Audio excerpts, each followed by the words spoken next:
Book The Psychology of Money, Chapter 7 Freedom. Controlling your time is the highest dividend money pays. The highest form of wealth is the ability to wake up every morning and say, I can do whatever I want today. People want to become wealthier to make them happier. Happiness is a complicated subject because everyone is different.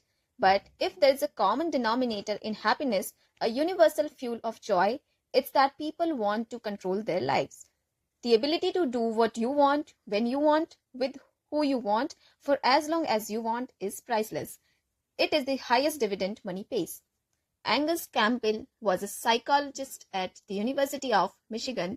Born in 1910, his research took place during an age when psychology was overwhelmingly focused on disorders that brought people down, things like depression, anxiety, and schizophrenia. Campbell wanted to know what made people happy. His 1981 book, The Sense of Well-Being in America, starts by pointing out that people are generally happier than many psychologists assumed.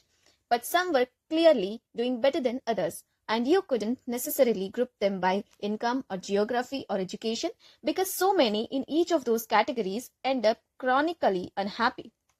The most powerful common denominator of happiness was simple. Campbell summed it up. Having a strong sense of controlling one's life is a more dependable predictor of positive feelings of well-being than any of the objective conditions of life we have considered. More than your salary, more than the size of your house, more than the prestige of your job, control over doing what you want, when you want to, with the people you want to, is the broadest lifestyle variable that makes people happy.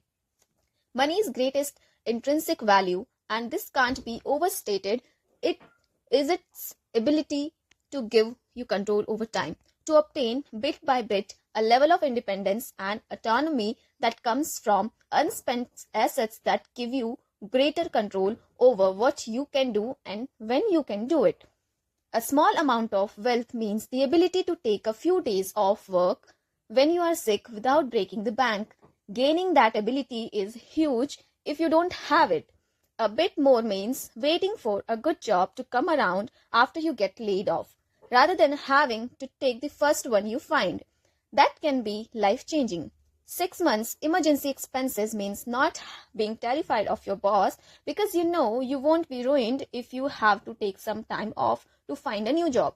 More still means the ability to take a job with lower pay but flexible hours, maybe one with a shorter commute, or being able to deal with the medical emergency without the added burden of worrying about how you will pay for it. Then there is retiring when you want to instead of when you need to. Using your money to buy time and options have a lifestyle benefit few luxury goods can compete with. Throughout college, I wanted to be an investment banker. There was only one reason why. They made a lot of money. That was the only drive, and one I was 100% positive would make me happier once I got it. I scored a summer internship at an investment bank in Los Angeles in my junior year and thought I won the career lottery. This is all I ever wanted. On my first day, I realized why investment bankers make a lot of money. They work longer and more controlled hours than I knew humans could handle. Actually, most can't handle it. Going home before midnight was considered a luxury. And there was a saying in the office, if you don't come to work on Saturday, don't bother coming back on Sunday. The job was intellectually stimulating, paid well, and made me feel important. But every waking second of my time became a slave to my boss's demands, which was enough to turn it into one of the most miserable experiences of my life. It was a 4-month internship. I lasted a month. The hardest thing about this was that I loved the work and I wanted to work hard, but doing something you love on a schedule you can't control can feel the same as doing something you hate. There is a name for this feeling. Psychologists call it reactance. Jonah Berger, a marketing professor at the University of Pennsylvania, summed it up well. People like to feel like they are in control, in the driver's seat. When you try to get them to do something, they feel disempowered. Rather than feeling like they made the choice, they feel like we made it for them. So they say no or do something else, even when they might have originally been happy to go along. When you accept how true that statement is, you realize that aligning money towards a life that lets you do what you want, when you want, with who you want, where you want, for as long as you want, has incredible return. Derek Sivers, a successful entrepreneur, once wrote about a friend who asked him to tell the story about how he got rich. I had a day job in Midtown Manhattan paying $20,000 per year, about minimum wage. I never ate out and never took a taxi. My cost of living was about $1,000 per month, and I was earning $1,800 per month. I did this for 2 years and saved up $12,000, and I was 22-year old. Once I had $12,000, I could quit my job and become a full-time musician. I knew I could get a few gigs per month to pay my cost of living. So I was free. I quit my job a month later and never had a job again. When I finished telling my friend this story, he asked for more. I said no. That was it. He said no. What about when you sold your company? I said no.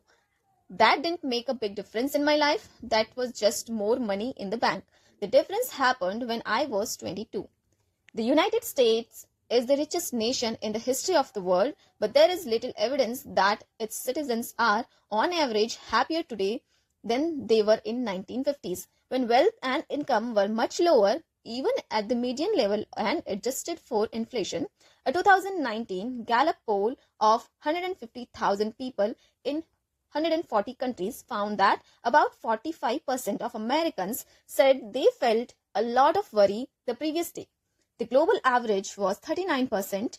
55% of Americans said they felt a lot of stress the previous day.